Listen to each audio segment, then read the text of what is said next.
It's not just from India, is it? No, so true. Curries must have started either in India or in Asia. But thanks to British and British Empire, curries are everywhere in the world. And I travel a lot. I've been to Caribbean, I've been to America, I've been to Canada, I've been to African subcontinent. Not a single country I've come across where they don't eat curries. So that's an amazing feat.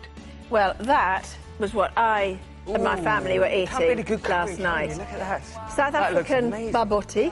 Baboti, yeah, that's from South And then Africa. we have Sri Lankan chickpea curry, and I add a little bit of tzatziki and salad to it as well. Fantastic. Wonderful, so thank you very much. No, thank we'll you. talk about more of the recipes later. Sure. And I'm going to be eating some as well. Well, I am very happy, always happy to have a curry on a Friday. It's usually a Friday night, but Friday breakfast, well, it's all the same to me. I'm really happy about that. Atul Kochhar is here with his book that we have for you at £19, and that's including your delivery.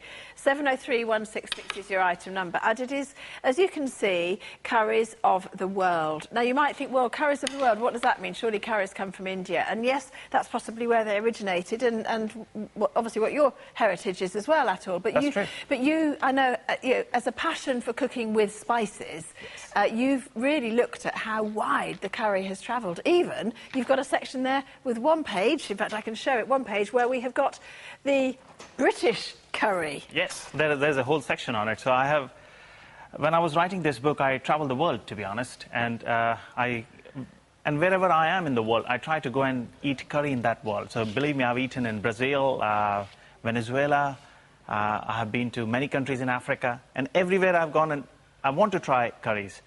And I'm amazed that they differ from each other because there's always a local infusion. Yes. So I just thought, collect all these recipes and have it for my own repertoire. But I spoke to my publisher. He said, hey, it'll be a great book. There's a book there. Well, there certainly is, because there's something about the British and their curry. And the chicken tikka masala, as we saw. I mean, yes. But that's not an Indian curry. That is a British curry. It is a British curry. I mean, they say it's actually, it's actually taken over fish and chips. It's overtaken fish and chips. I would believe that, Kathy. I would believe that, because we eat Indian food stroke Indian-esque food in this country so much. Indian-style food. Indian-style food. That's one of what I cooked last night. This is a Sri Lankan chickpea curry that I had as a side to the South African baboti. Baboti, yeah. That's an amazing lamb dish. Did you make it with lamb or beef? Actually, I didn't, because I had some minced beef in the fridge. Perfect.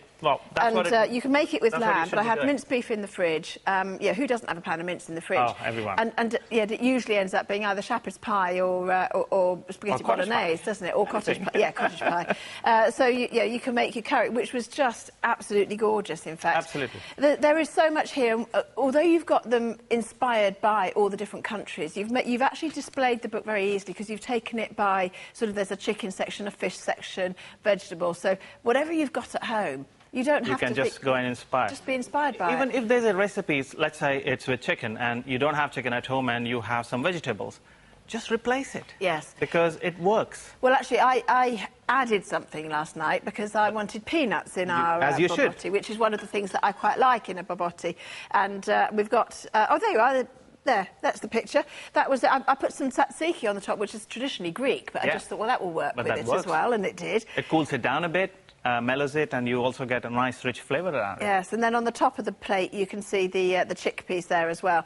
703-165. Now, one thing that you get with this, which nobody else will get if you buy the book anywhere else, is this special sheet that you've developed, which is the pan-seared pollock with South Indian spices. It's a double-page recipe.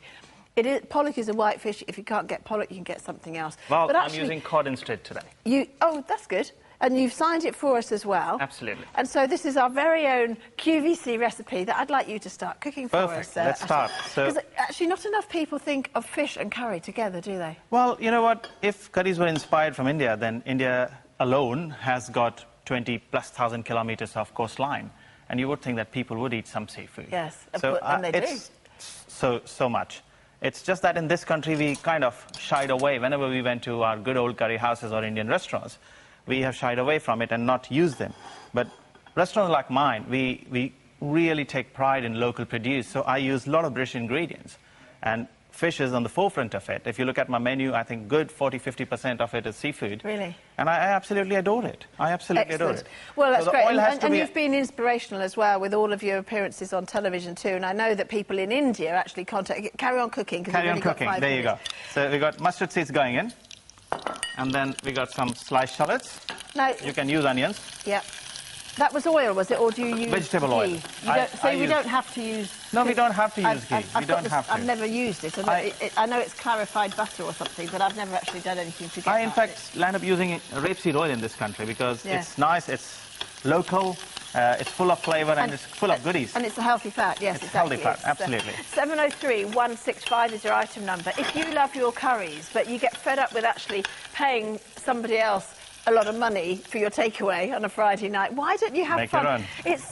My husband got home last night and I'd already started cooking. He came in, he said, my word, I'm looking forward to dinner. No idea what it is, but it smells fabulous. There's something about cooking with spices. And if you don't like chilli, you can just take the chilli out if you don't like it really, really hot spicy.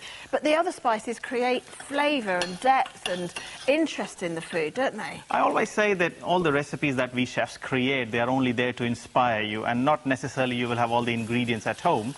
You should feel free to add your own. Yes. You should feel free to do or that. to leave things out if you don't particularly like them. The full recipe that I cooked last night, if I'd had time, you've actually at the back of the book, you've created lots of different curry mixes. Don't just use curry powder. There are lots of different flavours. Make your own curry powder and decide which there's Sri Lankan curry powder, Caribbean curry powder, East African. They're all slightly different. If you've got one made up and you're making a different recipe, it's not going to be a problem if you put... Not at all. If you sort of mix them around a bit.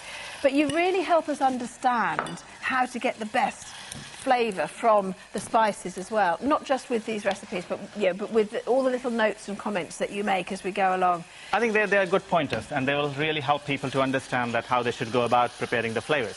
Now this is interesting. There's a Mountie chili from Canada. Yeah. So you really have gone around the world, haven't you? You've also cooked with game. Right. As well as fish, chicken, duck and goose. I mean, there's lots of recipes for chicken. Most of us have got chicken either in the freezer Everybody or loves the fridge. chicken. Everybody loves chicken, so I think it makes life a lot easier. But your own chicken tikka masala there, that's one that you might, that's perhaps the first page to turn to. Over 100 of you have gone for this before already, I'm not sure, not surprised. We've got Pakistan, Sri Lanka, Malaysia, Indonesia as well. They're often a little different flavour. You find coconut milk is often used in those, and lemongrass, and you can get a lighter flavour. There's galangal, there are a lot of fresh spices they would use. They would use green cardamom instead, but you know, we don't have to get scared with that. Whatever we have in our wardrobe, I'm saying, in our spice cupboard, we should use that. Now, talking of spice cupboard, we often keep our spices for too long. And I would like to say that it's good to refresh your spice cupboard once in a while. Yes. So now we've got the oil here. Yes. I'm going to pan fry the fish. Okay. Okay, you could keep the skin on if you wish to, but I have removed the skin. Now, fish will cook very quickly, won't it, as well? I hope so, I hope so. Once we get it hot. I'm going to change the pan here to a really hot hob. Yes. The big hob.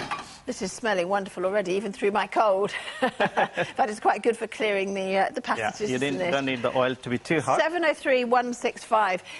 Amazingly, you've got your 30-day money-back guarantee even with our books. The post and packing is included, so you can be cooking potato rendang. There's some wonderful vegetarian dishes here, actually. Mixed vegetable curry, mango curry, Indonesian vegetable curry, fiddlehead's porial. Now, that's an interesting one. Sautéing shredded vegetables with spices, including mustard seeds. Egg curry, courgettes with poppy seeds. So if you're into your vegetables, plenty here. We've got paradise beef curry. That surely has to be a great one to go for. From Thailand, musaman beef curry as well.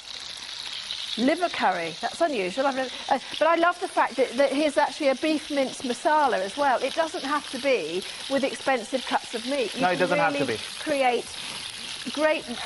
Oh, there's a chef at work. So what I've done while frying the fish, because there's so many flavours, and I love pan frying the fish rather than throwing the fish in the sauce. Yeah. You can do that. There's nothing wrong in that. But this way you will enjoy the texture and the flavour of the fish as well.